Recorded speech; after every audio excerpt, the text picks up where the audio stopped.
بل هو خیر لکم لکل امرئ منهم ما اکتسب من الاثم والذی تولى کبرہ منهم له عذاب عظیم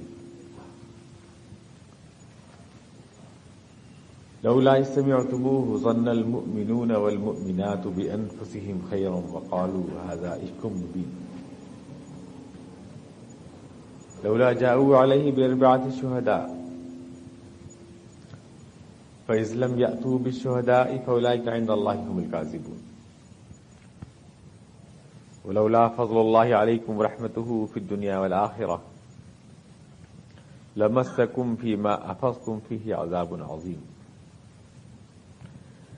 إذ تلقونه بألسنتكم وتقولون بأفواهكم ما ليس لكم به علم وتحسبونه هينا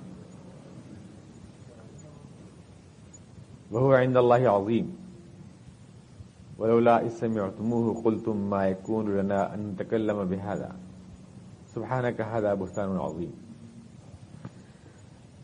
يعظكم الله أن تعودوا لمثله أبدا إن كنتم مؤمنين ويبين الله لكم الآيات والله عليم حكيم إن الذين يحبون أن تشيع الفاحشة في الذين آمنوا لهم عذاب أليم في الدنيا والآخرة والله يعلم وأنتم لا تعلمون ولولا فضل الله عليكم ورحمته وأن الله رؤوف رحيم.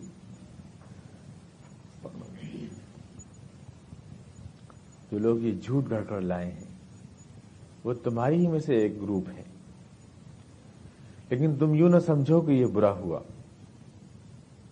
بلکہ یہ تو بہت اچھا ہوا. اور اس جھوٹ کے پھیلانے میں ہر شخص نے اپنے گناہ کا حصہ کمایا، اور جو شخص روئے رواں تھا اس کے لیے تو سب سے بڑا عذاب ہے.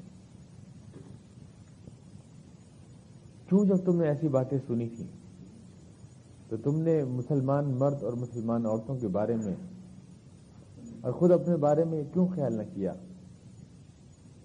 کہ ہم اس سے بلند تر ہیں، اور یہ کیوں نہ کہا کہ یہ تو ایک کھلا ہوا جھوٹ ہے. اور وہ لوگ جو اس مہم میں پیش تھے وہ کیوں 4 گواہ لا نہ سکے، اور جب وہ گواہ لا نہ سکے تو وہ اسلامی قانون کے نزدیک جھوٹے ٹھہرے. لوگوں اگر اللہ کا فضل تمہارے پر نہ ہوتا اور اس کی رحمت نہ ہوتی دنیا اور آخرت میں، تو جس چکر میں تم پڑ گئے تھے وہ تمہارے لیے دردناک عذاب کا مستوجب بن جاتا. جب تم ایک زبان سے دوسری زبان پر وہ پروپیگنڈا لے جا رہے تھے اور اپنے منہ سے وہ بات نکال رہے تھے جس کا تمہیں پورے یقین بھی نہیں تھا، اس سب کو تم بہت آسان سی بات سمجھ رہے تھے، جبکہ اللہ کے نزدیک یہ ایک بہت بڑا جرم تھا. کیوں جب یہ باتیں تم نے سنی تھیں تو تم نے یہ کیوں نہ کہا کہ ہمارے لیے زیبا نہیں کہ ہم اس موضوع پر گفتگو کریں، اللہ ہمیں معاف رکھے، یہ تو ایک بہتان عظیم ہے. اللہ اے مسلمانوں تم کو نصیحت کرتا ہے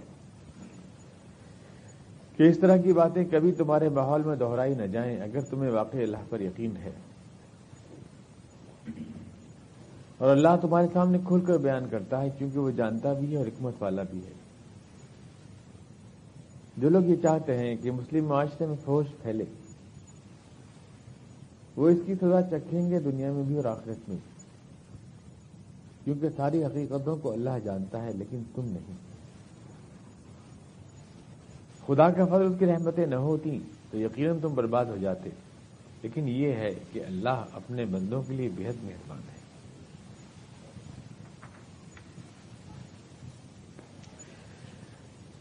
جیسا کہ آپ کو معلوم ہے کہ یہ سورہ نور ہے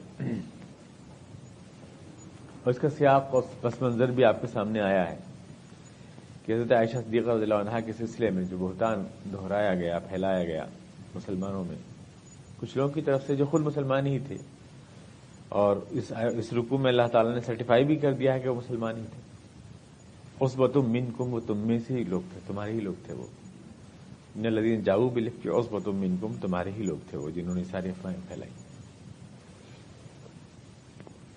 جو لوگ شروع سے سن رہے ہیں ان کو معلوم ہے کہ ایک صحابی رسول جناب صفوان ابن وائل کے تعلق سے صفوان بن معطل کے تعلق سے بدنام کیا گیا تھا جناب عائشہ صدیقہ رضی اللہ عنہا کو، اور مقصد تھا اسلامی معاشرے کی جو اخلاقی بلند کرداری تھی اور جو اس کا ایک گڈ ول تھی اس کو ڈیمیج کرنا. حضور اقدس صلی اللہ علیہ وسلم کا جو ایک بلند کردار اور مسلمانوں کا جو ایک بلند اخلاقی معیار تھا اس کو لوگوں کے سامنے اس طرح پیش کرنا کہ وہ اس قابل نہ رہیں کہ دنیا کو اسلام کی یعنی اعلیٰ اصولوں کی اور اخلاق کی دعوت دے سکیں. اصل مقصد یہ تھا.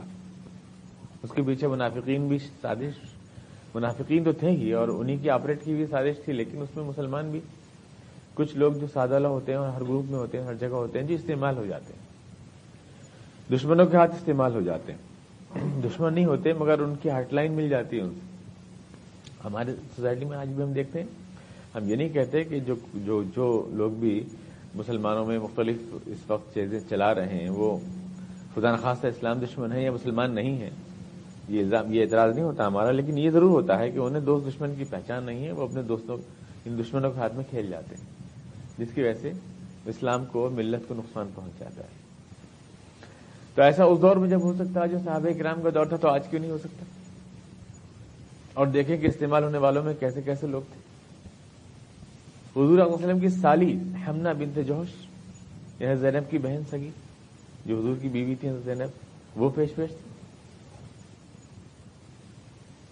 شاعر اسلام جناب حسان بن ثابت، جن کو حضور صلی اللہ علیہ وسلم نے اپنا ممبر عطا فرمایا اور کہا کہ بولو حسان کے تمہاری زبان میں جبریل بولتا ہے، ان کے لیے چھوڑ دیا اپنا ممبر آپ نے، وہ پیش تھے. مستح، جن کا سارا خرچ ابو بکر صدیق رضی اللہ عنہ برداشت کرتے تھے، جناب عائشہ کے والد، وہ پیش تھے. انہیں اس طرح کے مسلم معاشرے میں ایسے لوگ مل گئے منافقین کو جو اس بات کو پھیلا رہے تھے بلا تحقیق کے. اور وہ بات تفصیل سے چونکہ میں آپ کے سامنے رکھ چکا ہوں، اس کو دوبارہ دہرانے کی ضرورت نہیں ہے. تو اس پس منظر میں یہ سورت نازل ہوئی ہے. اس سورت کا نام سورہ نور ہے. یہ روشنی ہے آپ کی سوسائٹی کی، آپ کے معاشرے کی. ان اصولوں کو اس میں بیان کیا گیا ہے جن کو اگر آپ نافذ کریں اپنے گھروں میں تو آپ کے گھر جنت کا گہوارہ بن سکتے ہیں. پچھلی درس میں میں نے آپ سے عرض کیا تھا کہ اسلام کا اصل مقصد یہ ہے مرد عورت کے درمیان کیا تعلق ہے، اس تعلق کی تشریح، تفصیل اور اس کے درمیان صحیح فاصلہ کیا ہے. یہ تمام مذاہب کا اور تمام تہذیبوں کا موضوع رہا ہے. یہ دو جنسیں ہیں، دو نوع ہیں انسان کی، ایک مرد ہے ایک عورت ہے، دونوں کو اللہ تعالیٰ نے بنایا ہے. اس کے کانسیپٹ میں فرق ہے، کسی نے عورت کو کمتر سمجھا ہے اور کسی نے مرد کو کمتر سمجھا ہے. تاریخ میں ایک ایسا دور بھی آ چکا ہے جب دنیا میں عورتوں کی حکمرانی تھی. مرد گھر کے کام کرتا تھا، روٹی بیلتا تھا، چکلا چلا، سب کو یہ مرد کرتا تھا. بہت عرصے تک یہ رہا کہ عورتوں کی حکمرانی تھی اور ماں ہی کو مانا جاتا تھا کہ اولاد اپنی ماں کو ہی اپنا سمجھتی تھی کہ جس سے ہم پیدا ہوئے ہیں گویا اسی کے سارے حق ہیں. مرد جو ہے ڈومینیٹ نہیں کیا ہوا تھا معاشرے میں. جب پرش پردھان سماج جو اب ہے یہ اس کا رد عمل ہے کہ اس کے بعد پھر مرد ڈومینیٹ کر گیا اور عورت جو ہے وہ کمتر مان لی گئی. اب یہ سارے بحث کا موضوع ہے کہ اصل میں عورت بلند ہے کہ مرد بلند ہے. اکثر مذاہب تو عورت کو کمتر ہی کہتے ہیں. مثلا عیسائیت کے اندر تو عورت شیطان کا جال ہے، حبالت الشیطان ہے، شیطان کا جال ہے. اور ہندو دھرم کے اندر بھی عورت کا ریسپیکٹ نہیں ہے. شادی ہوتی ہے تو اس کو کنیا دان کہتے ہیں، یعنی عورت کو خیرات کا مال ہے جس کو دان کیا جاتا ہے. اسلام نے عورت کو ایکول اسٹیٹس دیا ہے، یعنی سوشل پیکٹ ایگریمنٹ ہے. شادی ہوتی ہے تو دونوں کی مرضی سے ہوتی ہے. یہ ایگریمنٹ ٹائپ کا ہوتا ہے، اس میں دونوں کو برابر کے حقوق ہوتے ہیں. وَلَهُنَّ مِثْلُ الَّذِي عَلَيْهِنَّ، اسلام نے کہا کہ جیسے ان کی ڈیوز ہیں ویسے یعنی فرض ہیں ویسے ان کے حقوق بھی عورتوں کو دونوں کا ایکول دیا ہے اسٹیٹس اسلام نے. اصل میں یہ دونوں میں جو فرق ہے دونوں کے درمیان میں، اور اسی کی کشش بھی ہے دونوں میں. اٹریکشن جو ہے اس لیے ہے کہ نیگیٹو پازیٹو ہے دونوں میں. دونوں جنسوں میں اللہ تعالیٰ نے اٹریکشن اس لیے رکھا ہے، ان کو ایک دوسرے کے اپوزٹ بنایا ہے اللہ تعالیٰ نے. صنفی اعتبار سے بھی اگر آپ دیکھیں، ان کی عادتوں کے اعتبار سے بھی دیکھیں تو یہ ایک فزیکل فیکٹ ہے کہ عورت جو ہے پہلے بڑی ہوتی ہے، مرد دیر میں بڑا ہوتا ہے. عورت جلدی بولنا سیکھتی ہے، مرد دیر بولنا سیکھتا ہے.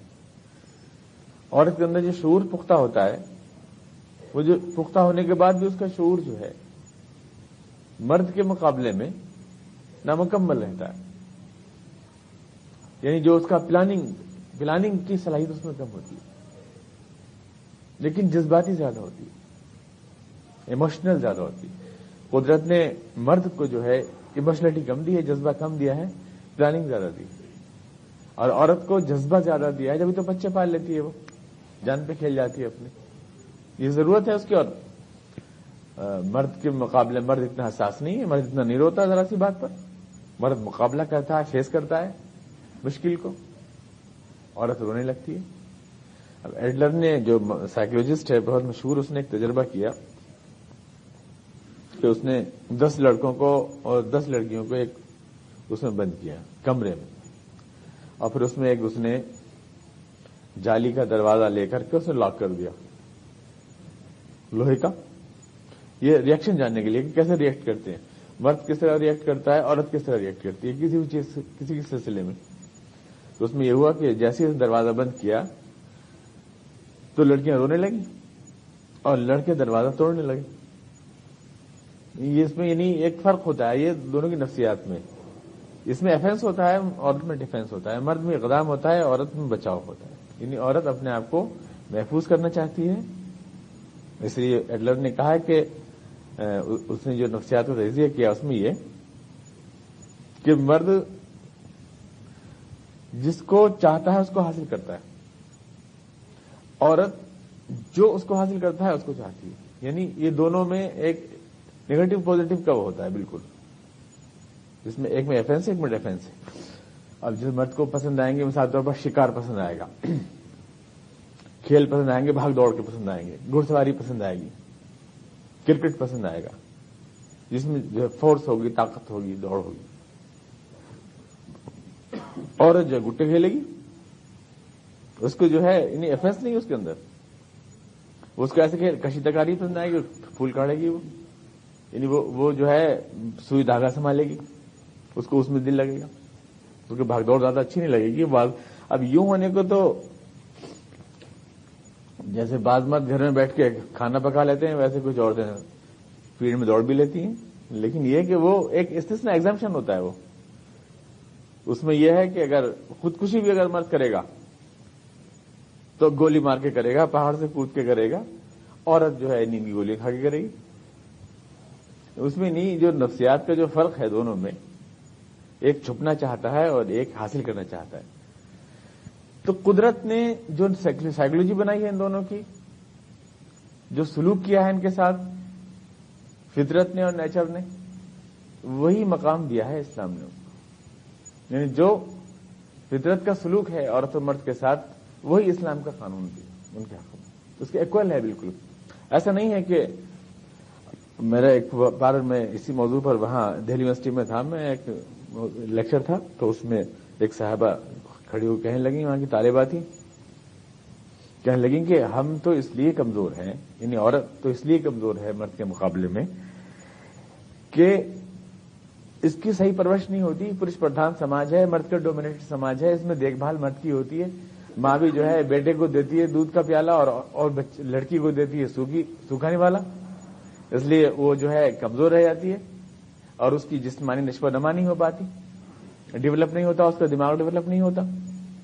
اور مرد کو ملتا ہے کھانے پینے کو ڈٹ کے، ماں بھی اس کو ڈانٹ پیار سے پالتی ہے تو وہ ہیلدی ہو جاتا ہے، اچھا ہو جاتا ہے، کھلی ہوا ملتی ہے، کھلی سڑک پر بھاگ دوڑ کرتا ہے. اس لیے ایسا ہوتا ہے کہ یہ کمزور رہ جاتی ہیں عورتیں اور مرد طاقتور ہو جاتے ہیں. یہ اس نے کہا مطلب یہ جو ہے ظلم ہے جو ایک مردوں نے کیا ہے عورت کے اوپر، اور اسی ظلم کو آپ دلیل بنا رہے ہیں اس بات کی کہ وہ ہمیشہ کمزوری رہے. یعنی وہ دیکھ ظلم کی، اگر یہ ظلم نہ ہو عورت کے ساتھ تو عورت بھی گویا ذرا سی جینیٹک سائنس میں چینج کر دیا جائے تو وہ بھی مردوں کی طرح طاقتور اور ہڈی ہاڑ کی ہو جائے گی. وہ بھی اس کا دماغ بھی ڈیولپ ہو جائے گا. اب سے پورا روٹی نہیں ملتی، پورا کھانا نہیں ملتا، گھر میں دبا کے رکھتے ہیں، ہوا دیتے نہیں، چار دیواری میں دباتے ہیں تو اپنا بجھ جاتی ہے. اور جب بجھ گئی وہ تو آپ نے کہا تو پردے میں ہی رہے چونکہ تو کمزور ہے، رہنے کی وجہ سے تو کمزور ہوئی تھی، آپ نے اسی کو جو ہے دلیل بنا دیا. یہ اس نے لڑکی نے کہا، وہ کوئی جیسے اسکالر تھی. میں نے کہا آپ کا تجزیہ اس لیے غلط ہے کہ یہ سلوک قدرت نے کیا، فطرت نے کیا ہے، کسی سوسائٹی نے نہیں کیا آپ کے ساتھ. اچھا چلیے ہم نے کھانے کو دودھ کا پیالہ لڑکے کو دیا تو لڑکا طاقتور ہو گیا اور دماغ کو ڈیولپ کر گیا. بیل کیوں بڑا ہوتا ہے، گائے کیوں دبلی پتلی ہوتی ہے؟ وہاں پہ کون سا سماج ہے اور وہاں پہ کون ڈومینیٹ کر رہا ہے؟ یہ تو قدرت نے سلوک کیا ہے. یعنی قدرت نے، لیکن یہ مطلب نہیں ہے کہ اگر وہ نازک ہے یا کمزور ہے تو وہ اس کا اسٹیٹس کم ہے. اس کا یہ مطلب نہیں جیسا کہ دیگر لوگوں نے غلطی کی کہ کمزور ہے تو اس کو ایکسپلائٹ کر لو، دبا لو. پھول کتنا نازک ہوتا ہے، لوہا کتنا بھاری ہوتا ہے، لیکن اس کا یہ مطلب تھوڑی ہے کہ ہمیں گلدان میں پھول کی جگہ لوہے کی سلاخ سجا لیں گے ہم. بولے ہر چیز کا ایک جگہ ہوتی ہے. کسی بھی چیز سے اس کی قیمت کا، تعلق کا فیصلہ جو ہے اس سے نہیں ہوتا وہ کتنی سخت ہے. اگر اس سے ہوتا تو لوہا بہت قیمتی ہوتا سونے کے مقابلے میں.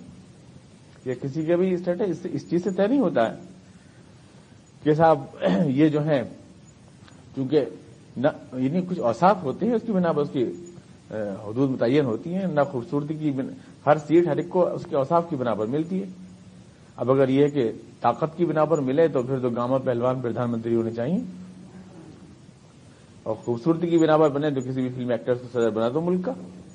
لیکن یہ ان چیزوں کو نہیں دیکھا جاتا ہے. وہ ہر چیز کا ایک جگہ ہوتی ہے. اللہ تعالیٰ نے ان دونوں کو یعنی ایسا رکھا ہے دونوں جنسوں میں کہ ایک اٹریکشن رکھا ہے، وہ ایک دوسرے کو کمپنسیٹ کرتے ہیں. یہ بالکل حضور کے الفاظ ہیں. نساء و شقائق الرجال، یہ آپ نے فرمایا. عورت مرد کو کمپنسیٹ کرتی ہے. شقیق کہتے ہیں ایک چیز کے آپ 2 پیس کر دیں اور پھر اس کو جوڑیں، جیسے تشتی توڑ دیں آپ، اور تشتی توڑنے کے بعد پھر آپ اس کو دونوں کو ملائیں گے تو وہ شقیق ہوں گے، یعنی مل جائیں گے آپس میں، کمپلیٹ کر دیں گے ایک دوسرے کو ٹوٹے ہوئے حصے. تو عورت مرد کا ٹوٹا ہوا انگ ہے، یوں کہیے، یعنی اس کو کمپلیٹ کرتی ہے. جو یہاں کمی ہے وہ وہاں پہ جاتی ہے، جو وہاں کمی ہے وہ یہاں پہ جاتی ہے. اسے ایک دوسرے کمپنسیٹ کرتے ہیں. اسلام نے جو ہے، میں کہنا چاہتا ہوں کہ اسلام نے جو تشریح کی ہے اس رشتے کی وہی بالکل یعنی صحیح ہے، درست ہے. دیگر جو مذاہب کرتے ہیں اور دیگر جو تہذیبیں اور کلچر کرتی ہیں وہ ایسا کر کے نہ عورت کے ساتھ انصاف کر پاتے ہیں نہ مرد کے ساتھ انصاف کر پاتے ہیں. اب آج کل جو ہے مثلا عورت کو آزادی کے نام پر اور لبرلزم کے نام کے اوپر وہ لوگ سوسائٹی میں گھسائے دے رہے ہیں. اسلام نے منع نہیں کیا عورت کو سوسائٹی میں گھسنے سے، اسلام نے منع نہیں کیا، لیکن عورت اتنا ہی سوسائٹی میں گھسے گی جتنا مرد گھر میں گھستا ہے.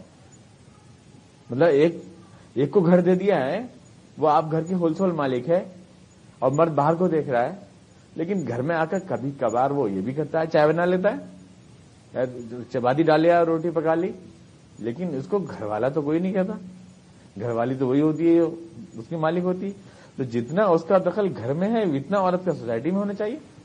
اس لیے ہم دیکھتے ہیں کہ اسلامی سوسائٹی میں عورتوں نے جہاد بھی کیے ہیں. کبھی کبھار مرہم پٹی حضرت یعنی مسجد نبوی کے سامنے ہی کیمپ تھا، باقاعدہ ایک میڈیکل کیمپ تھا جس کو حضرت رفیدہ انصاریہ چلاتی تھیں. زخمیوں کی مرہم پٹی خاتون تھیں جو آتے تھے، ان کی مرہم پٹی تھیں، عورت تھیں، وہ کرتی تھیں. یعنی سوشل سروسز میں اسلام نے منع نہیں کیا کہ آپ حصہ نہ لیں.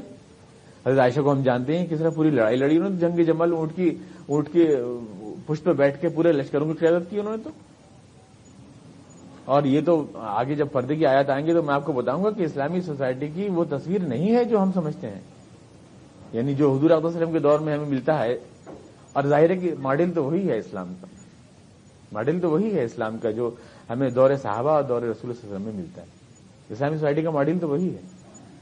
ہم بلا سے کچھ بھی کہیں، ہمارے ہاں جو تعبیر ہے اسلام کی اور جو چیزیں ہیں وہ تو اپنے مقام پر زیر بحث آئیں گی. میں زیادہ کنٹروورشل باتیں کرنا بھی نہیں چاہتا، لیکن اتنا ضرور ہے کہ پردہ جو دیا وہ اس لیے دیا کہ یہ فاصلہ صحیح حدود متعین ہو جائیں مرد عورت کی.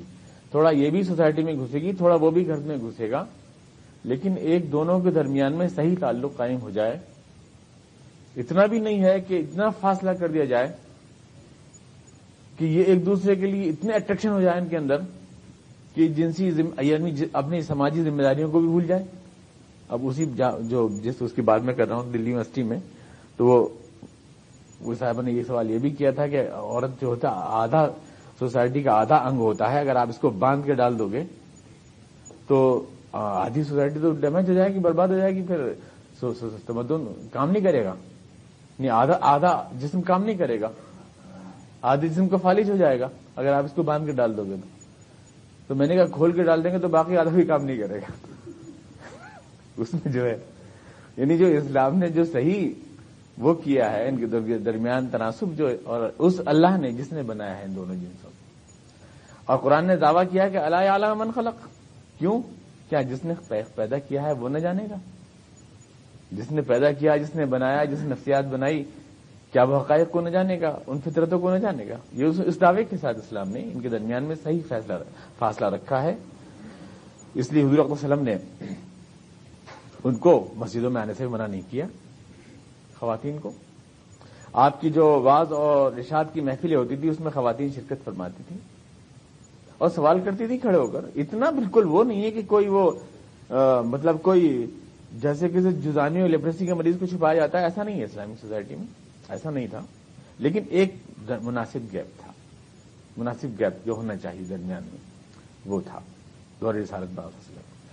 اب ہمارے ہاں یہ ہے کہ چونکہ عورت بہت انتہا پسند ہوتی ہے، آپ اس سے کہو پردہ کرو تو وہ ایسا پردہ کرے گی کہ وہ تو برقعے مولے سے جب گرے گی تو پان کی کلیا بھی ڈبیا بھی کوئی اور اٹھائے گا دوسرا. جن لوگوں نے ایسے خواتین کو سفر کرایا وہ جانتے ہیں کہ یہ 50 کلو کا ڈھیر ادھر ادھر رکھنا کتنا مشکل ہوتا ہے. پھر ایسے گٹھی لے کے چل رہے ہیں، ایسا ہوتا ہے جیسے گٹھی لے کے چلتے ہیں. تو ظاہر ہے کہ جس کی گود میں اسلام کی اس نسل نے پرورش پائی، جس نے ساری دنیا میں اسلام کو غالب اور حکمراں کر دیا، اور کوئی گٹھی تو نہیں تھی یقیناً. بےحد مثالیں پیش کی جا سکتی ہیں اس سلسلے میں، لیکن عورت انتہا پسند ہے. اگر اسے یہ کہہ دو نہیں بھائی اسلام میں ایسا پردہ نہیں ہے تو کپڑے کا آخری دھجی اتار پھینکے گی. انہیں تو لپسٹک غمزہ چمو سب کچھ کرا کر جو ہے اپنی عورت کسی انتہا پہ نہیں رکتی ہے. یعنی خطا معاف اگر کسی اس میں سیٹ محسوس ہو رہی ہو، یعنی یا تو ادھر انتہا یا ادھر انتہا ہوتی ہے، یا تو پھر ایسا ہے کہ بالکل لپٹا کر کے وہ ایک دم کوئی چیز نہ دکھائی دے. اور اتفاق سے جو ہے ہماری سوسائٹی میں یہی ہے کہ یا تو یہ انتہا یا وہ انتہا، یا تو یہ انتہا ہوگی اس میں کہ وہ بالکل ایسا لپٹ جائے گی کہ وہ اچھا خاصا کارٹون لگے گی اور اس کے بعد کوئی چیز دکھائی نہیں دے گی سوائے آلات تقدس کے جو نکلے ہوئے ہوں گے اس میں سے. اور مطلب بیچاری الجھ کے گرے گی اور گٹھی کی طرح چلے گی، نہ اس کی کوئی رائے ہوگی نہ اس کا کوئی ہوگا، بٹوے کے ساتھ بندھی ہوئی ہوگی مرد کے. اور یا ایسی آزاد ہوگی کہ بیچاری اپنی کشش میں اضافہ کرنے کے لیے ایک بات ایک کپڑا اتارے گی اور ایک اس میں اٹریکشن اپنے اندر لانے کی کوشش کرے گی. جیسے میں نے مثال دی تھی کہ جیسے باسی گوشت میں مسالہ زیادہ ڈالتے ہیں کہ کچھ تو چٹپٹا ہو جائے، اور حد میں سارے کپڑے اتار کے پھینک دے گی. یہ ایک انتہا وہ بھی ہے. تو پھر کیسے کہیں مناسب بات درمیانی، یعنی درمیان میں جو اسلام کا صحیح تصور کانسیپٹ ہے اس کو سمجھانا بڑا دشوار ہے. اب ہمارے ہاں جو ایک الائٹ کلاس ہے، جو اونچی کلاس ہے، وہاں تو پردہ ہے ہی نہیں، ظاہر بات ہے. جو ہمارا یہ کیبل کلچر ہے اور یہ ساری چیزیں ہیں اس کی وجہ سے پردہ کا تصور تو ان کے یہاں ہی نہیں. الائٹ کلاسز مسلمانوں میں، اور جو نیچے کی ہیں دیہاتی ہیں وہ بیچارے ان کو تو دھان کوٹنا ہے، چاندی کا ورق کوٹنا ہے، نل سے پانی لانا ہے، کھیت پہ کھانا پہنچانا ہے، ان کو ویسے بھی پاسبل نہیں ہے ان کے لیے. تو یہ بیچ کا جو بچتا ہے کلاس، مڈل جسے کہتے ہیں، یہ مڈل کلاس اس کے حصے میں رہ گیا بس. یعنی پردہ جو ہے اس کے حصے میں رہ گیا. لائٹ کلاسز گئیں فیشن کی دوڑ میں، اور نیچے کی جو ہے وہ نیڈ ہے، ان کی ضرورت ہے، وہ تو کھیت پہ جانا، پانی بھرنا، پانی گھر میں لانا، اور سارے کام کرنا، کھانا پہنچانا، اور سب چیز میں شریک ہونا پڑتا ہے. فصل بیننا اور یعنی فصل کاٹنے تک میں شریک رہتی ہیں. تو وہاں وہ ممکن نہیں ہے. اب یہ مڈل کلاس جو ہوتی ہے، خاص طور سے ملازم پیشہ تنخواہ یافتہ کلاس، اس میں وہ خواتین اس کی جو ہے یہ اس پردے کو جو یعنی اس وقت ہم جو رائج ہے بس اس میں پردہ رائج ہے. لیکن وہ پردہ بھی دیکھا جائے تو صرف ایک نقلی پردہ ہوتا ہے. یعنی اس پردے کا مطلب ہوتا ہے اس پردے کا اپنوں سے پردہ، نہ کہ غیروں سے. اس کا مطلب یہ ہوتا ہے اپنوں سے چھپنا ہے، غیروں کو دکھانا ہے. اور پھر اس کا مطلب یہ ہوتا ہے کہ یعنی دیکھ کے چھپنا ہے، چھپ کے دیکھنا ہے، یہ مطلب ہوتا ہے. تو یہ پردہ بھی، اور جہاں تک اس میں مذہبی کلاس کا تعلق ہے اس کے ہاں بھی یہ ہے کہ وہ پردے کی تلقین تو ہوتی ہے ان کے ہاں، اور وہ اس والے کی ہوتی ہے جو ہندوستانی پردہ ہے اور سختی کے ساتھ ہوتی ہے. لیکن خود ان حضرات کے ہاں جو ہوتا ہے گھروں میں، اب انصاف سے دیکھیں تو ان کی اپنی خادماؤں سے، اپنے ماماؤں سے، اپنی مریدنیوں سے جلسوں میں، عرسوں میں، قوالیوں میں، قبروں پہ، کہیں وہ نہیں ہوتا.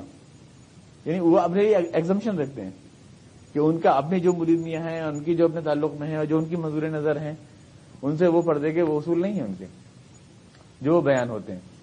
اور ہر جگہ جانے کی اجازت دیں گے وہ، یعنی میلے ٹھیلے، عرس، قوال، منگنی، جوڑا دیکھنا، قبر پہ جانا ہے یا کہیں بھی جلسے میں جانا ہے، میلاد شریف کی محفل، ہر جگہ جائیے، کھلم کھلا جائیے، جو کر کے جائیے، کوئی پوچھنے والا نہیں. عید کی نماز میں مت جائیے، فتنے کا اندیشہ ہے. اور ایک مسجد نماز پڑھنے میں جائیے، فتنے کا اندیشہ ہے. مطلب جہاں اللہ کے رسول نے کہا ہے تاکید سے، وہاں فتنے کا اندیشہ ہے. اور جہاں آپ اور ہر جگہ جائیے، اس میں جائیے، ہمارے جلسے میں آئیے، ہم سے مرید ہوئیے، ہاتھ پہ ہاتھ رکھ کے مرید کریں گے. وہاں پہ کوئی بات نہیں ہے، مریدگیوں سے کوئی نہیں ہے، ارادت مند خواتین سے کچھ نہیں ہے، گھر کی ملازمہ خادمہ و ماما سے کچھ بھی نہیں ہے، کسی سے کچھ نہیں ہے. وہاں پہ کوئی اصول نہیں ہے، بس یہاں پر ہے. اس لیے ہے کہ اللہ کے رسول نے بہت تاکید سے کہا ہے، بہت زیادہ تاکید سے کہا ہے. اور کہتے ہیں فتنے کا اندیشہ ہے. اور فتنے کی بات یہ ہے کہ جہاں اندیشہ ہے فتنے کا، وہاں تو پردہ کرتی نہیں. اس عمر میں تو خواتین نہیں کرتی. اور جب وہ پردہ کرنا شروع کرتی ہیں تو اگر نہ کریں تو بڑا احسان ہو اس عمر میں. تو یعنی ان کے اٹریکشن میں جب اتارنے کے بعد زیادہ حساب مطلب اور کمی ہو جاتی ہے. پردہ اگر اس عمر میں وہ اپنا برقع اتار کے پھینک دیں تو شاید زیادہ ناقابل دید ہو جائے، اور مزید اٹریکشن بڑھاتی ہیں اس طرح سے. یعنی اس عمر میں ہوتا ہے. فتنے کی بات تو یہ ہے کہ انسان جو میں کہہ رہا ہوں، کچھ لوگوں کو ناگوار لگ سکتی ہیں، لیکن جو فیکٹ ہے فیکٹ، جو حقیقت ہے وہ حقیقت ہے. اس کو آپ سب لوگ جانتے ہیں. یہ ساری چیزیں جو بھی ہو رہی ہیں. میں نے آپ سے کہا تھا نا، اقبال نے کہا کہ وہ اصل میں پردہ اسلام نے جو رکھا ہے، وہ اس کو ہم کس طرح سے تعبیر کرتے ہیں، وہ دل کی پاکیزگی ہے، ہماری تربیت ہے، وہ دل کی نگاہوں کی.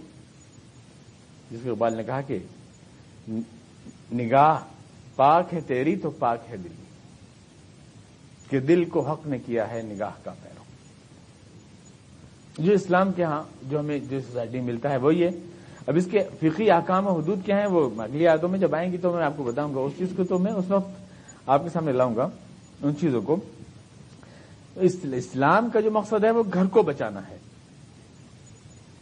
اور آج کل جو جنسی اباحیت ہے، یعنی کھلا ہوا جو مغربی کلچر آ رہا ہے ہمارے گھروں میں، ویسٹرن کلچر جو کیبل سے آ رہا ہے، ٹی وی سے آ رہا ہے، جو اس کا جو یہ کلچر فلموں سے آ رہا ہے ہمارے گھروں میں، یہ جو مغرب کی دین ہے، اس سے گھر بنتا نہیں ہے. گھر بگڑ جاتا ہے. جب گھر بگڑتا ہے تو سوسائٹی بکھر جاتی ہے. جو کوارے اور نئے مغرب پسند نوجوان ہیں ان کو تو جنسی آزادی کے نظریے پہ قربان ہے.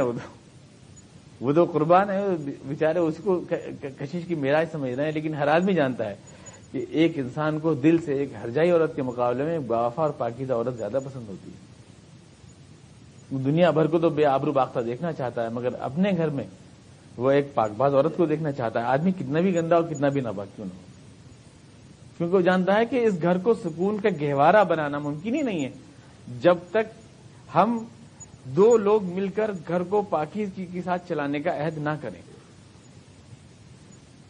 اور جو لوگ جو ہے اس عہد کو نہیں نبھا سکتے، انہیں گھر بنانے میں کوئی دلچسپی نہیں ہوتی. ان کا اصول تو یہ ہوتا ہے کہ پاؤ بھر دودھ کے لیے بھینس پالنے کی کیا ضرورت ہے. ان کا اصول تو یہ ہوتا ہے. ظاہر ہے کہ وہ کیوں اس کرکٹ کو مول لیں گے، وہ نہیں لیں گے. جن کے دماغ میں جنسی کمیونزم کہتا ہوں میں اس کو، سیکسول کمیونزم ہے یہ، جن کے دماغ میں منہ مارنے کی عادت پڑ گئی ہو، انہیں گھر بنانے میں کوئی انٹرسٹ نہیں ہوگا. لیکن اسلام یہ چاہتا ہے کہ اگر آپ ایک سیکسول لائف گزارنا چاہتے ہیں تو ان ذمہ داریوں کو بھی اٹھائیں جو اس کے نتیجے میں آپ کا گھر بار ہے، بچے ہیں، ان کی پرورش ہے، تربیت ہے، اس کو فیس کریں. ان کے مصائب جو آتے ہیں، اسلام وہ ذمہ داریاں اس کے اگینسٹ ڈالنا چاہتا ہے. آپ ذمہ داری لینا نہیں چاہتے خالی. اور آپ یہ نظریہ جو یورپ نے پھیلایا تو اس کا نتیجہ آپ دیکھ رہے ہیں. فرسٹریشن ہے، ذہنی پریشانیاں ہیں. 20% پاگل ہیں اس وقت ویسٹ یورپ میں جو ہیں لوگ مینٹلی ڈسٹرب ہیں، اس لیے کہ جب دل کو سکون نہیں ملتا، دماغ کو سکون کہاں سے ملے گا. تو وہ نظریہ جو یہ قرآن کریم نے کہا کہ جو لوگ فحش پھیلائیں گے ان کو میں دنیا میں بھی عذاب دوں گا اور آخرت میں بھی. ان الذین یحبون ان تشیع الفاحشۃ فی الذین آمنوا، ابھی میں نے آیت پڑھی آپ کے سامنے. تو دنیا کا عذاب تو ہم دیکھ رہے ہیں. گھر بھی گھر گئے. اور میں نے آپ سے عرض کیا تھا گھر تو ہے نہیں. اب پیدا اسپتال میں ہوئے، روٹی بیکری سے آئی، کپڑے لانڈری میں دھلے، بیمار پڑے پھر ہسپتال میں پہنچ گئے، تفریح کرنے کے لیے کلب میں چلے گئے، جنسی منہ مارنے کے لیے دوست ہیں، احباب ہیں، انتقال پھر ہسپتال میں فرما گئے. گھر کا پتہ ہی چلا گھر کہاں گیا. وہ اس قدر مہذب، کبھی گھر کا منہ نہ دیکھا، کٹی عمر ہوٹلوں میں، مرے ہسپتال جا کر۔ اسلام گھر کو باقی رکھنا چاہتا ہے، اور اس گھر کی اینٹ ہے مرد اور عورت، دو مل کر بنتا ہے گھر۔ مرد باہر سے کنٹرول کرے، عورت اندر سے کنٹرول کرے، تب گھر بنتا ہے۔ اس لیے قرآن نے کہا، دونوں کو اسٹیٹس دیا، الرجال قوامون علی النساء، مرد کو بنایا گھر کا نگراں، قوامون علی النساء، گھر کی دیکھ بھال کرنا، مرد ہے نگراں، اور عورت کو بنایا حافظات للغیب بما حفظ اللہ، یعنی عورت اندر سے دیکھ بھال رکھے گی، شوہر کی عزت و آبرو، شوہر کا سامان، شوہر کی اولاد، اس کی دیکھ بھال۔ مرد باہر کی دھوپ کا مقابلہ کرے گا، عورت آنگن کی چھاؤں میں اس کی عزت و آبرو، اس کی حفاظت کرے گی۔ ہن لباس لکم وانتم لباس لہن، وہ تمہارے لیے لباس ہے، تم اس کے لیے لباس ہو۔ یہ تشبیہ دی قرآن نے۔ لباس کیا ہوتا ہے؟ لباس، جیسے میں نے آپ بتایا نا کہ لباس آدمی کو خوبصورتی دیتا ہے، لباس آدمی کی شخصیت کی حفاظت کرتا ہے، لباس آدمی کو سردی گرمی سے بچاتا ہے، لباس آدمی کے عیب چھپاتا ہے، اور لباس دل سے چپکا رہتا ہے۔ تو یہ لباس تشبیہ ہے، اس معنی کر کے وہ ہمارے عیبوں کو چھپاتی ہے، وہ ہماری شخصیت کو وقار دیتی ہے، وہ ہمارے بہت سے رازوں پہ پردہ ڈالتی ہے، اور پھر ہمیں ہر سرد و گرم سے بچاتی ہے۔ تو اس لیے ایک تشبیہ ہے یہ، اور پھر ہمارے قریب رہتی ہے، یعنی قرب۔ جتنے بھی راستے ہیں ان کو سختی کے ساتھ بند کیا اسلام نے، اس لیے وہ سارے حدود تعزیرات آ رہی ہیں جو آپ دیکھ رہے ہیں، وہ ساری چیزیں آ رہی ہیں۔ اور کہا کہ لا تأخذکم بہما رأفۃ فی دین اللہ، کہ اللہ کے اس دین کے بارے میں تمہارے دل میں ذرہ برابر رحم نہیں ہونا چاہیے، یعنی اس سزا کے نفاذ میں دل میں نرمی نہیں آنی چاہیے بالکل بھی، کیونکہ سزا کے سلسلے میں اسلام کسی نرمی کا قائل نہیں ہے۔ آج کل تو یہ ہے کہ مجرم پہ بڑا رحم آتا ہے لوگوں کو، سزا کو وحشیانہ کہتے ہیں، اسلامی سزاؤں کو وحشیانہ۔ پچھلے ہفتے میں نے آپ سے کہا تھا سید شہاب الدین صاحب کا مراسل ابھی تک اس پہ ڈسکس چل رہا ہے، اور تو انہوں نے مسلم انڈیا میں بھی لکھ دیا اسلامی سزائیں وحشیانہ ہے۔ وحشیانہ ہے کا مطلب یہ، جو آدمی اسلامی سزا کو وحشیانہ کہہ رہا ہے اسے جرم کے وحشیانہ ہونے کا احساس نہیں ہے۔ اسلام جو ہے سزا سخت دیتا ہے، اس لیے کہ اسلام مجرم کی سائیڈ میں نہیں ہے، سوسائٹی کی سائیڈ میں ہے اسلام۔ وہ مجرم کو نہیں، آپ کو بچانا چاہتا ہے، وہ اس ماحول کو، اس سماج کو بچانا چاہتا ہے، وہ سوسائٹی کی سائیڈ میں ہے، یہ مجرم کی سائیڈ لے رہے ہیں۔ یہ اس میں اللہ چونکہ علیم الحکیم، جاننے والا، حکمت والا ہے، یہ اس کو نہیں جانتے کہ اللہ کی ہاں سزا سخت رکھی اسلام نے۔ مثلا زنا کی سزا کیا رکھی؟ یا تو رجم کریں گے، پتھروں سے مار دیں گے، یا 100 کوڑے ماریں گے، بڑا سخت لگتا ہے، لیکن ثابت کرنا بھی تو اتنا ہی سخت رکھا اس کا۔ 4 گواہ دیکھ لیں، یعنی اس جرم کو 4 گواہ دیکھ لیں، آسان بات کام ہے، 4 گواہ دیکھ لیں، اور بالکل صاف ایک دم، یعنی بغیر کسی غبار کے گواہی میں ذرا بھی ڈاؤٹ نہ ہو کسی قسم کا، اتنا آسان تھوڑی ہے۔ اب دیکھنے کا ایک مطلب تو یہ ہے کہ ظاہر ہے کہ آدمی جب بھی دیکھ پائے گا جب کوئی یہ جرم اس طرح سے کھلی کھڑکیوں کے ساتھ ہو رہا ہو، اعلان ہو رہا، آدمی اتنا بے حیا، بے حس اور بے شعور ہو کہ اسے یہ بھی احساس نہ ہو یہ چوراہا ہے کہ گھر، دیکھنا جب بھی ممکن ہے۔ اس کے علاوہ اور پھر 4 آدمیوں کو دیکھنا، اور پھر یہ بھی رول دیا کہ اگر ایک بھی گواہ ٹوٹا نا، اگر گواہ ٹوٹ گیا تو سب کے اوپر 80 کوڑے پڑیں گے۔ سزا تو سخت تھی، مگر ثابت کرنا اس سے بھی سخت، کیونکہ اسلام مجرم کو بھی پینلٹی دینا چاہتا ہے، مگر ان لوگوں کو بھی جو خوامخواہ کسی کو بدنام کریں اور اسلامی سوسائٹی میں فحش پھیلائیں اور فحش کو ٹاپک بنائیں، ان کو بھی راستہ روکنا چاہتا ہے اسلام۔ ایک طرف اس کو بھی پنشمنٹ دیا اور سخت سزا دی، اور ایک طرف ان لوگوں کو بھی کھلی چھوٹ نہیں دی جو کسی کی بھی عزت و آبرو سے کھیل لیں اور سوسائٹی میں فحش موضوعات کو ٹاپک بنائیں، کیونکہ ایک چیز اب ٹاپک بنتی ہے فحش، تو پھر دوسروں میں اس کا داعیہ سوچ پیدا ہونے لگتی ہے، پھر مزہ آنے لگتا ہے نا اس ٹاپک میں، بات سے دماغ میں چبھنے لگتا ہے۔ اسلام نہیں چاہتا کہ چیزیں ٹاپک بنے، لہذا جو آدمی خوامخواہ منہ سے نکال دیتا ہے اس طرح کا کوئی الزام، اگر ثابت نہ کر سکا تو پھر 80 کوڑے اس کے پڑیں گے، اس کے نہیں پڑیں گے۔ پھر یہ اصول دیا، حد قذف کہتے ہیں اس کو۔ سزا بھی سخت ہے لیکن ثابت کرنا اس سے بڑا سخت ہے۔ جرم کو بھی روکنا ہے لیکن فحش کی اشاعت کو بھی روکنا ہے، دونوں طرف بین لگایا اسلام نے۔ اس سے زیادہ بیلنسڈ اور متوازن اور کون سا قانون ہو سکتا ہے جو اللہ علیم حکیم نے ہمیں دیا؟ اس سے زیادہ کون سا ہو سکتا ہے؟ تو یہ دیکھیے کہ اسلامی ماحول میں رجم کو آج کہتے ہیں، رجم کے بارے میں چل رہی ڈیبیٹ زیادہ تر رجم کے بارے میں. یہ پتھر سے مارنے کی سزا اسلام میں نہیں ہے، واقعی قرآن میں تو نہیں ہے، لیکن حدیث میں ہے. اور حدیث کا ایک واقعہ تو میں نے سنایا تھا، غامدیہ کا آپ کو واقعہ سنایا. وہ ایک بچی آئی حضور صلی اللہ علیہ وسلم کے پاس، اس نے کہا حضور مجھ سے یہ غلطی ہو گئی ہے، آپ نے منہ پھیر لیا. تو ادھر پلٹ کے آئی، پھر آپ نے منہ پھیر لیا، ایسے آئی کہ بار بار تو پھر آپ نے کہا شاید تجھے غلط فہمی ہوئی ہے. اس نے کہا نہیں حضور میں نے وہی جرم کیا ہے، وہ غلطی مجھ سے ہوئی ہے، جو جائز طریقے پر اپنے شوہر کے ساتھ ہونا چاہیے تھا. تو آپ نے کہا جا پھر، یہ جان جو تیرے وجود میں ہے اس کا کوئی غلطی نہیں، تو چلی جا. اپنے آپ کو اوائڈ کیا حضور نے. اسلام کو شوق نہیں ہے کہ سزائیں لگ رہی ہیں، رجم ہو رہے ہیں، پتھر مارے جا رہے ہیں، یہ شوق نہیں ہے اسلام کو. واپس کر دیا حضور نے. پھر آئی بچے کو لے کے آئی کہ حضور اب تو یہ ہو گیا ہے، اب آپ مجھے، اب اس جذبے کو دیکھیں، گناہ تو ناپاک ہے لیکن یہ جذبہ کتنا پاک ہے. حضور نے پھر واپس کر دیا کہ یہ بچہ اسے پالے گا کون، چلی جائے یہاں سے. پھر آپ نے ٹال دیا اس کو. پھر آئی بچہ روٹی کھا رہا تھا، حضور دیکھیے اب تک روٹی بھی کھانے لگا، پل گیا ہے، آپ مجھے پاک کر دیجیے. یہ کتنی خالص جو برسوں سے اس کو دل میں چبھ رہی ہے، پاک ہونا چاہتی ہے. تو پھر مجبور حضور نے کہا کہ بھائی دو اس کو، پتھر مارے اس کے. حضرت خالد بن ولید رضی اللہ عنہ نے پتھر مارا، ایک زور سے لگ اس کے سر پہ لگا تو خون کی تلی بہی، تو کپڑے ان کے جو ہے چھینٹے ہو گئے حضرت خالد کے. تو انہوں نے کہا کہ کمبخت گندی عورت، مرتے مرتے میرے کپڑے گندے کر گئی. تو انہوں نے کہا مہلن یا خالد، خدا سے ڈر خالد. اس عورت نے وہ توبہ کی ہے کہ اگر سارے مدینے والوں پہ تقسیم ہو جائے تو سب کی بخشش ہو جائے. نہیں چپ مجرم نہیں، اسلام کی نظر میں مقدس ہے وہ ذات. اور جہاں تک اسلامی قانون میں لا تأخذکم بہما رأفۃ فی دین اللہ، یعنی اللہ کے قانون کے سلسلے میں ذرا بھی ذرہ برابر بھی دل میں نرمی نہ آنی چاہیے. اس کی بھی ایک جھلک دیکھیں. جناب عمر فاروق رضی اللہ عنہ بیٹھے دربار خلافت میں، ابو شامہ ان کا بیٹا، چھوٹا بیٹا، بہت پیار کرتے تھے اس سے.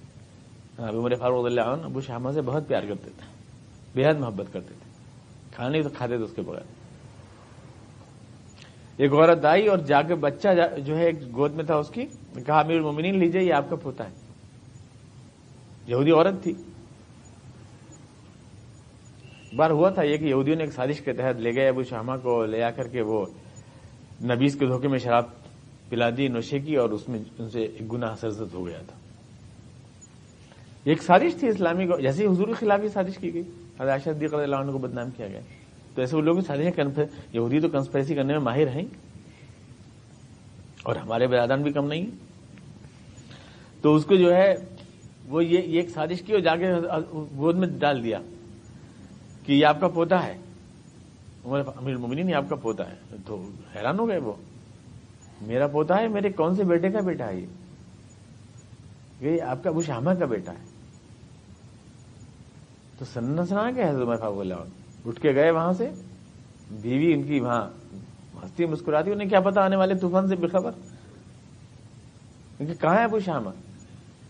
کیا ضرورت پڑ گئی آپ کو ابو شامہ کی؟ اندر کھانا کھا رہا ہے. فاروق نے کہا بلاؤ اس کو، شاید ہی اس کا آخری کھانا ہے، نکالو اس کو باہر، اس کا آخری کھانا ہوگا یہ. اندر گئے اور کہا ابو شامہ باہر آؤ، اور گریبان پکڑ کھینچتے ہوئے لائے وہیں سے. اور کہا ابو شامہ دیکھو یہ لڑکی کیا کہہ رہی، تم سے کوئی گناہ ہوا ہے؟ کہنے لگے ایسا ہوا تھا، میں شرم کے مارے آپ سے کہہ نہیں سکا، مجھے دھوکے سے وہ پلا دی گئی تھی، یہ جرم ہو گیا. تو کہا وہیں پہ دربار خلافت میں کہ ابو شامہ کے اسی وقت یہیں کوڑے مارے جائیں گے 100، جو اسلام نے سزا دی ہے. بھلے سے میرے کتنا پیارا بیٹا ہے، مگر یہیں سرے بازار ایسے رسوا کیا جائے. کیونکہ اسلامی قانون کی اسپرٹ یہ ہے کہ رسوائی پہلے ہے، لیشہد عذابہما طائفۃ من المؤمنین، پنشمنٹ کے لیے کھلم کھلا کہ یہاں مارے جائیں گے. پیروں میں گر گئی ان کی بیوی حضرت عمر فاروق رضی اللہ عنہ کی. کہا کہ امیر المؤمنین اس کو معاف کر دیجیے. یعنی اللہ کے دین میں معافی کا کیا سوال؟ 100 کوڑے لگائے جائیں گے. اب بالکل پتھر ہو گئے. عمر فاروق رضی اللہ عنہ افلا غلام کا آواز دی، لگاؤ اس کے کوڑے، یہ اقرار کر رہا ہے جرم کا. کوڑے مارنے شروع کی, 30-40 کوڑوں میں نڈال ہو گئے. وہ نرم و نازک جسم ان کا, اور وہ تو تھے نہیں اس قابل کہ برداشت کر سکے. تو ان کا روک دوں کہ بیوی گر گئی کہ میں آپ کوڑے روک دیجئے اس کے, میں ایک ایک کوڑے کے بدلے ایک ایک پیدل حج کروں گی, ایک ایک پیدل عمرہ کروں گی, اس کے کوڑے اب روک دیجئے.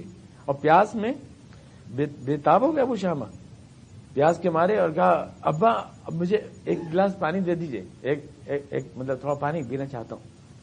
تو کہا نہیں بیٹے, پانی اب حضور کے پاس جا کر پینا, حوض کوثر کے اوپر پینا پانی, یہاں تمہارے لیے کوئی پانی نہیں ہے. اور غفلہ ہاتھ رکنے نہ پائے, مارتے رہو اس کے, اور ذرا ہاتھ نرم نہ ہونے پائے, پوری سختی کے ساتھ تمہارے ہاتھ میں خبردار ذرا نرمی نہ آنے پائے گی, یہ میرا بیٹا ہے, پورے سختی کے ساتھ. اور وہ مارتے رہے 60, 70, 80, یعنی 70 ہی کوڑ میں انتقال ہو گیا. تمہارے فاروق اللہ نے کہا کہ نہیں 30 پورے کرو اس کی لاش کے اوپر, لا تأخذکم بہما رأفۃ, یعنی کوئی تھرانے نہ پائے ہاتھ. اور 30 کوڑے لاش پہ مارے, 100 پورے کیے. آخری بات ابو شامہ نے کہا کہ اچھا ابا خدا حافظ, السلام علیکم کہا.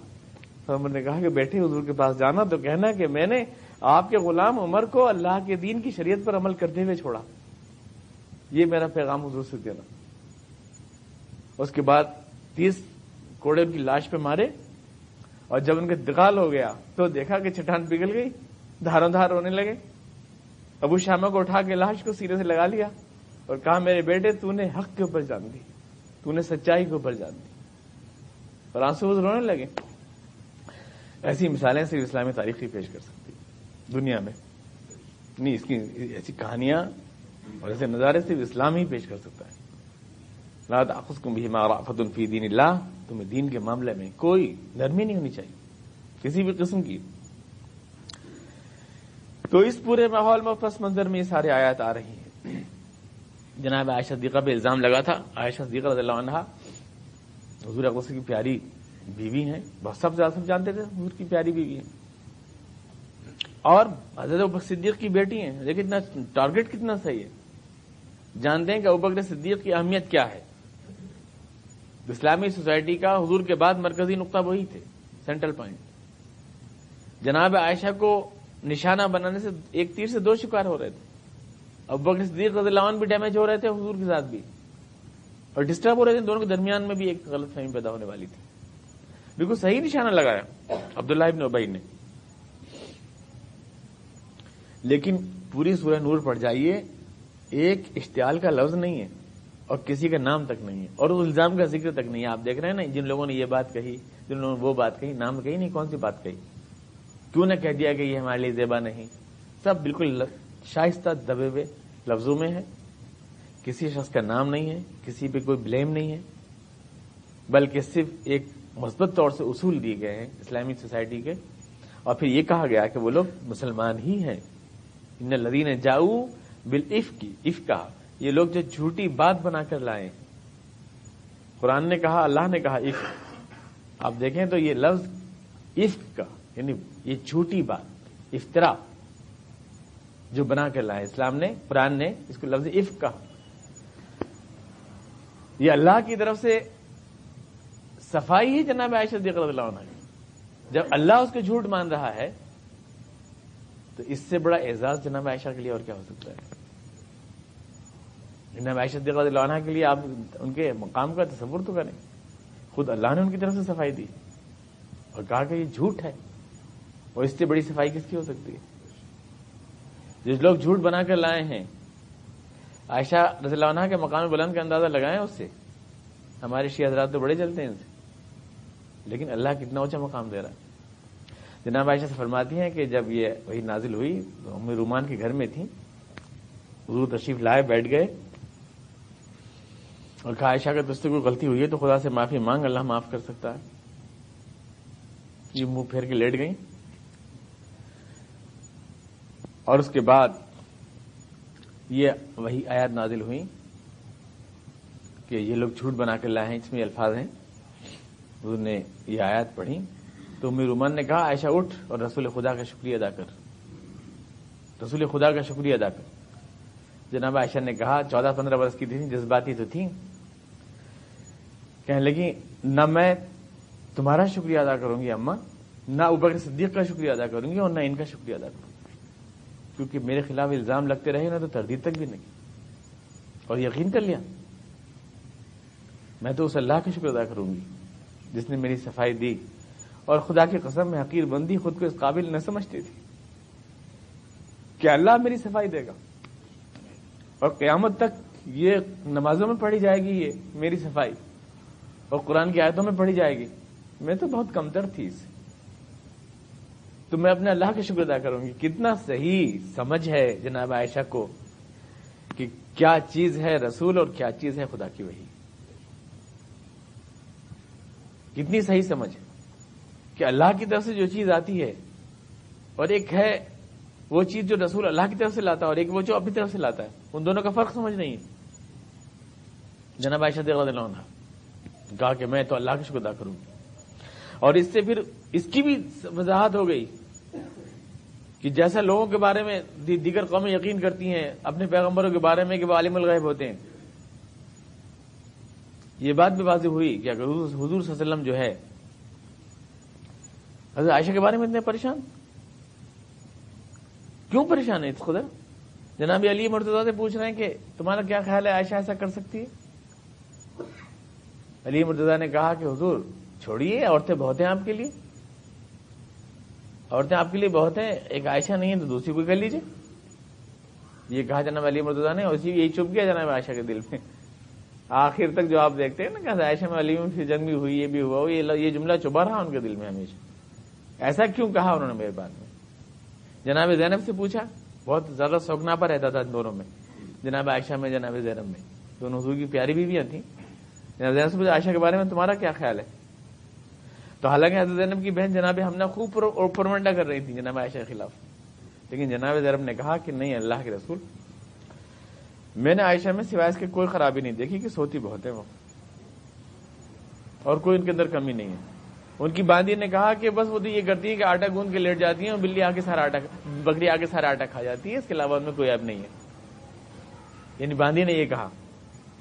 جناب اسامہ بن زید سے پوچھا حضور نے کہ عائشہ کے بارے میں تمہارا کیوں؟ سب سے پوچھتے پھر رہے ہیں حضور صلی اللہ علیہ وسلم، پریشان ہیں، ایک مہینے ہنسے نہیں، مسکرائے نہیں، کیوں ہیں آخر پریشان؟ اس لیے تو کہ یہ اللہ نے یہ بھی بتایا کہ ایک پیغمبر بھی عام انسانوں کی طرح سے اس طرح سے مطلب ان حالات سے گزر سکتا ہے۔ یہ تصور کہ وہ مطلب یہ کہ خدا ہوتا ہے نعوذ باللہ من ذالک کائنات میں، یہ نہیں ہے اسلام کا تصور۔ یہ چیز بھی کلیئر ہوئی اس مسئلے میں۔ پھر یہ بھی کلیئر ہوگا عصبۃ منکم، اتنے شدید الزام کے باوجود بھی اے لوگوں وہ مسلمان ہی ہیں، تمہارا ہی ایک گروپ ہے، تم میں سے کچھ لوگ ہیں جو استعمال ہوئے۔ یہ کتنا بڑے دل کی بات ہے۔ اگر حضور کا کوئی ذاتی معاملہ ہوتا تو حضور تو ان کو نشکاست کرتے تھے ایک دم اسلامی سوسائٹی سے، ذاتی مسئلہ ہوتا نا، یہاں تو ذرا ساری بات میں کچھ بھی کر دو تو جو پارٹی سے 6 سال کی نکال دیتے ہیں، لیکن اتنے بڑے الزام کے باوجود حضور کے اپنے گھر کے اوپر ہے۔ قرآن کہہ رہا ہے وہ تمہارے ہی لوگ ہیں، عصبۃ منکم، تمہارے ہی لوگ ہیں۔ بلکہ اگلے رکوع میں آپ دیکھیں کہ یہ منع کر دیا کہ ابوبکر صدیق رضی اللہ عنہ جناب مستح کو دیا کرتے تھے کھانا، کہا کہ روکو نہیں، ایسے ہی دیتے رہو۔ حسان بن ثابت اسی طرح سے اسلام کے قصیدے پڑھتے رہے حضور کے منبر پر، کوئی مطلب ایکشن نہیں لیا گیا، صرف سمجھایا اور اصول دیے۔ یہ اس بات کا ثبوت ہے کہ قرآن کوئی حضور کی ذاتی مطلب دماغ سے نکلی ہوئی کتاب نہیں ہے، ورنہ تو کہیں تو حضور کے جذبات ظاہر ہوتے، کہیں تو وہ غصہ جو ایک پیاری بیوی کے اوپر الزام لگنے کی شکل میں ہوتا ہے وہ کہیں تو ظاہر ہوتا، کوئی ایک لفظ تو گرم اس میں ہوتا، کہیں بھی کچھ نہیں۔ تمہارے ہی لوگ ہیں وہ، لا تحسبوه شرا لکم، اور تم یہ بھی نہ سمجھو کہ یہ برا ہوا، جو کچھ بھی سب ہوا یا برا ہوا یا نہ سمجھو، بل ہوا خیر لہم، بلکہ یہ تو بہتر ہوا۔ اس طرح سے جو ہے پوائنٹ آؤٹ ہوئی بیماری، اس طرح سے ایک نظام مل گیا مسلمانوں کو معاشرت کا، پورا سوسائٹی ایک اصول مل گیا، یہ قوانین مل گیا، یہ تو اچھا ہوا۔ اور پھر لوگ کلیئر ہو گئے کہ کون ہے استعمال ہونے والے سادہ لو اور کون ہے سازش رچنے والے، یہ سب چیز آؤٹ ہو گئی، تو بڑا بہتر ہوا۔ لِكُلِّ امْرِئٍ مِّنْهُمْ مَا اكْتَسَبَ مِنَ الْإِثْمِ، اور ہر آدمی نے اس میں اپنے گناہ کا حصہ کما لیا، کفر کا نہیں، گناہ کا حصہ کما لیا۔ والذی تولا کبرہ منہم، اور جس نے اس میں اہم رول ادا کیا، لہو عذاب عظیم، تو اس کو بہت دردناک عذاب ہے۔ کون ہے یہ جس نے اہم رول ادا کیا؟ مفسرین کی رائے مختلف ہے، لیکن ظاہر ہے کہ عبداللہ بن ابی ہے، جو منافقین کا سردار ہے وہ ہے۔ لولا اذ سمعتموہ ظن المؤمنون والمؤمنات بانفسہم خیرا، کیوں جب تم نے یہ بات سنی تھی، کوئی بات بتا نہیں رہا اس قرآن، کتنا مہذب اور شائستہ پردہ ڈال کے کہہ رہا ہے، کیوں جب تم نے یہ بات سنی تھی تو تم نے مسلمان مردوں، مسلمان عورتوں اور خود اپنے بارے میں اچھا گمان کیوں نہ کیا؟ یعنی ایک بات حضور صلی اللہ علیہ وسلم موجود ہیں، صحابہ کرام کا ایک مثالی معاشرہ موجود ہے، فکر آخرت اور ایمان باللہ کی بنیاد پر جو معاشرہ بنا ہے، اگر تم اس کے بارے میں بدگمانی کرتے ہو تو حقیقت میں تم نے اپنے بارے میں بدگمانی کی۔ کیا ان تعلیمات سے ایسی سوسائٹی بنتی ہے؟ کیا حضور کا گھر اور کیا وہ لوگ جو قرآن کی تربیت سے تیار ہوئے ایسے تھے؟ تم نے یہ نہ سوچا جن لوگوں نے یہ بات کہی؟ تو پھر اسلام کی قوت تاثیر اور قرآن کی قوت تاثیر پہ کتنا بڑا شک ہوا۔ خود اپنے بارے میں تم پھر کیا کہہ سکتے ہیں؟ تم نے کون سے کردار کا اظہار کیا؟ تم نے کیوں ایسے بدگمانی کی؟ لولا جاؤ علیہ باربعۃ شہداء، یہ لوگ 4 گواہ کیوں نہ لا سکے اس جرم پر؟ فضلم یاتوا بالشہداء، کیونکہ ظاہر ہے کوئی قرینہ تو تھا نہیں، حضور کا گھر ہے، حضور کی بیوی ہے، اور صحابی صفوان ہے جو بدری صحابہ میں سے ہیں، جنگ بدر میں شریک ہوئے، جو نگہبان تھے سامان کے لشکر کے، وہ بھی اعلیٰ درجے کے صحابی ہیں، یہ بھی اعلیٰ درجے کی خاتون ہیں، گھر بھی اعلیٰ درجے کا ہے، کوئی قرینہ نہیں ہے جو یہ الزام مانا جا سکے۔ تو یہ اگر مانا جا سکتا تھا تو 4 گواہ ہوتے تو مانا جا سکتا تھا، قرینہ تو کوئی تھا نہیں، لیکن 4 گواہ تم پیش نہ کر سکے۔ فإذا یاتوا بالشہداء، جب گواہ نہ تھے، فاولئک عند اللہ هم الکاذبون، تو اسلامی قانون میں تو یہ سراسر جھوٹ ہوا۔ پھر ولولا فضل اللہ علیکم ورحمتہ فی الدنیا والآخرہ، اگر اللہ کا فضل اس کی رحمت نہ ہوتی تمہارے پر دنیا اور آخرت میں مسلمانوں، تو یہ جس چکر میں تم پڑ گئے تھے اس پہ اللہ تمہیں سخت عذاب دیتا۔ فیما یستلقونہ بألسنتکم، تم ایک جھوٹ بات ایک زبان سے دوسری زبان پہ پھینک رہے تھے، وتقولون بافواہکم ما لیس لکم بہ علم، اور تم وہ افواہیں اڑا رہے تھے جس کا تمہیں کوئی علم نہیں تھا۔ محض ایسی جو شوق پیدا ہو جاتا ہے اور اس طرح کے موضوعات میں چٹپٹامن اور جو چٹخارا آنے لگتا ہے لوگوں کو، یہ بہت بڑا نفسیاتی مرض ہے۔ وتحسبونہ ہینا، تم اس بات کو تو بحث چٹپٹی ہے، محفل کی گرمی سمجھ رہے تھے، جبکہ اللہ کے نزدیک بہت بڑا گناہ تھا، وہو عند اللہ عظیم۔ ولولا اذ سمعتموہ قلتم ما یکون لنا ان نتکلم بہذا، اور کیوں جب تم نے ایسی بات سنی تم کو کہنا چاہیے تھا کہ ہمیں اس موضوع پہ بولنے کا حق نہیں۔ اس میں اسلام نے یہ قانون دیا کہ جب تک کسی جرم کا ثبوت موجود نہ ہو تب تک آپ کو مسلمان سے بدگمانی کرنا جائز نہیں۔ یعنی یہ نہیں کہ پہلے بدگمانی کر لو پھر ثبوت جٹاؤ۔ ہر مسلمان سے خیر خواہ اور نیک گمان رکھنا ہوگا آپ کو جب تک کہ اس کے خلاف کوئی ثبوت پرووائڈ نہیں ہو جاتا، اس وقت تک۔ یعظکم اللہ ان تعودوا لمثلہ ابدا ان کنتم مؤمنین، خدا تم کو نصیحت دیتا ہے کہ ایسا کبھی نہ ہونا چاہیے اسلامی سوسائٹی میں اگر تم ایمان والے ہو۔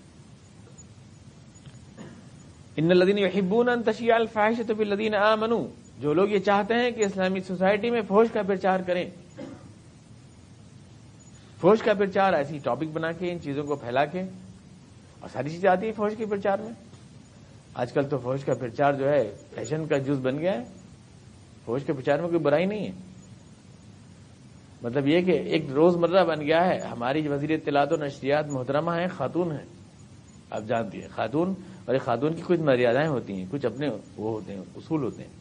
خاتون بہرحال پھر بھی ایک تھوڑا سا اپنا خیال رکھتی ہے، لیکن یہاں کی اطلاعات و نشریات سنچار منتری ہیں وہ۔ کوئی ٹی وی کھولیں ایڈس کے اشتہارات دیکھیں، کوئی ٹرانسلیٹر سنیں اس کے اشتہارات سنیں، بچوں کے سامنے کھول نہیں سکتے آپ۔ یہ خاتون کے تحت ہو رہا ہے، یہ اشاعت فحش، جو فحش کا ماحول بنتا ہے خامخواہ ذہنوں میں، جنسی بیماری سے بچانے کے لیے نفسیاتی ایڈس کا شکار بنا رہے ہیں لوگ، نفسیاتی ایڈس دے رہے ہیں، یعنی جسمانی ایڈس سے تو رکا رہے ہیں لیکن ایسے برہنہ اور گندے اشتہارات دے رہے ہیں۔ ہمارے کلچر میں اتفاق سے یہ مکس ہے۔ یہاں پر انگریزوں کی حکومت رہی بہت دن، اور پھر ہندو تہذیب کا غلبہ بھی رہا بہت دن، فحش دونوں طرف سے آیا، انگریز بھی ننگے تھے اور ہماری تہذیب بھی ننگی ہے ہمیشہ سے، دونوں طرف سے اظہاران کی مل گیا، فحش کا دونوں طرف سے مل گیا آ کر، اور وہی آج ہمیں دکھائی دے رہا ہے سب جگہ، ہورڈنگس میں، بینرز میں، اشتہارات میں۔ تو یہ ایک نفسیاتی ایڈس پھیلا رہے ہیں یہ لوگ، اور جو فحش پھیلاتے ہیں سوسائٹی میں، اللہ فرما رہا ہے آخرت میں تو عذاب ہوگا، دنیا میں بھی ان کو عذاب ہوگا۔ دنیا کا عذاب کیا ہے؟ گھر بگڑ جاتے ہیں، گھر ٹوٹ جاتے ہیں، بچے بے آبرو ہو جاتے ہیں، بہنوں کی نگاہوں سے آبرو چلی جاتی ہے، بے حیا و بے شرم ہو جاتے ہیں۔ اور جس گھر میں یہ سب کچھ ہو جائے نا، اس میں ایک بھائی کو اور ایک شوہر کو اور ایک باپ کو سکون نہیں مل سکتا۔ جس کی بیٹی بے حیا ہو اس کا باپ کیا سکون پائے گا، اور جس کی بیوی بے غیرت ہو اس کا شوہر کیا سکون پائے گا، جس کی بہن غیر مردوں کے ساتھ ٹھٹے اڑاتی ہو اس کو بھائی کو کیا وقار ملے گا؟ یہ تو گھر کا عذاب ہے۔ ہم دوسری کی بہن کو تکتے ہیں لیکن یہ سوچتے ہیں کہ ہماری بہن کو بھی تکے گا کوئی، دوسری کی بیوی کو دیکھ رہے ہیں لیکن ہماری بدلے میں ہماری بیوی کو بھی کوئی دیکھے گا۔ یہ عذاب نہیں ہے کہ ہم اندر سے کھوکھل نہیں ہو جائیں گے اس میں؟ یہ ایڈس ہمیں مار نہیں دے گا، یہ دنیا کا عذاب ہے اللہ فرما رہا ہے جو تمہیں دے گا دنیا میں۔ اور اس عذاب کا ہر شخص کو تجربہ ہے جو اس سوسائٹی سے گزر رہا ہے، ہر آدمی کو تجربہ ہے۔ یوں دکھانے کو ٹھٹے مار لو تو کیا ہے، ہر آدمی اندر سے کو پتا ہے اندر سے کہ اس پہ کیا بیت رہی ہے، بخار نہیں ہے۔ گھر سے جانے سے کیا ہوتا ہے، پردے ٹانگ لیے اور گھر میں پالش کر لی سے کیا ہوتا ہے؟ دل تو اندر جہنم بنے ہوئے لوگوں کے۔ چہروں کی مسکان بھی دھوکہ، گھر کی سجدہ ایک فریب، جس کو نزدیک سے دیکھا جیون سے بیزار لگا۔ یہ عذاب ہے جو اللہ تعالیٰ فرمایا دنیا میں تمہیں دے گا، آخرت کو دے گا۔ واللہ یعلم وانتم لا تعلمون، کیونکہ اللہ جانتا ہے حقائق، فیکٹس تم نہیں جانتے۔ کوئی چیز کہاں پہنچے گی، اس کا نتیجہ کیا نکلے گا، یہ تم نہیں جانتے۔ ولولا فضل اللہ علیکم ورحمتہ، اور اگر اللہ کا فضل اس کی رحمتیں نہ ہوتی تو اے لوگوں تم برباد ہو جاتے۔ وان اللہ غفور رحیم، لیکن بات یہ ہے کہ اللہ تمہارے لیے بڑا مہربان ہے۔ اللہم اللہ تعالیٰ نے 4 گواہ مطلب یہ ہوتے ہیں، جیسے 4 حکمت ہو سکتی ہے اللہ تعالیٰ کی، کہ 4 ہی رکھے 3 یا 2 رکھ سکتے ہیں اللہ تعالیٰ۔ ایک جرم کے 2 گواہ ہوتے ہیں اسلام میں، ہر جرم کے لیے 2 گواہ رکھے گئے۔ چاند بھی گواہی بھی 2 آدمی دیکھیں جب ہوتی ہے، ایک نہیں ہوتی، اور یہاں 2 آدمی جرم کرتے ہیں، یہ 2 آدمیوں کا جرم ہے نا، تو اس لیے 4 گواہی کے بغیر مکمل نہیں ہوتا۔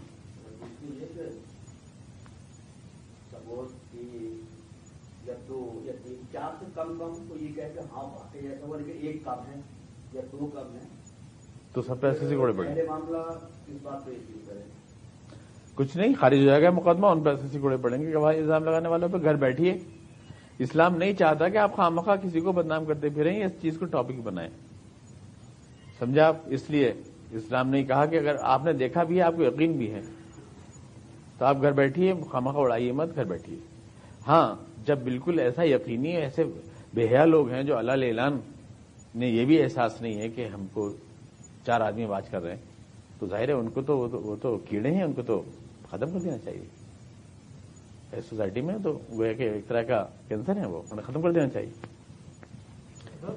جیسے کہ آپ نے بتایا تھا کہ اسلام کے اندر کسی کے اوپر بہتان لگانا جو ہے یہ سزا ہے، لیکن آپ نے بتایا کہ اس کے بعد جب معافی دی گئی تھی تو نہ تو انہیں قتیلے سے ہٹایا گیا ملت سے، وہ بھی حالانکہ اس میں شامل تھے، اور دوسرے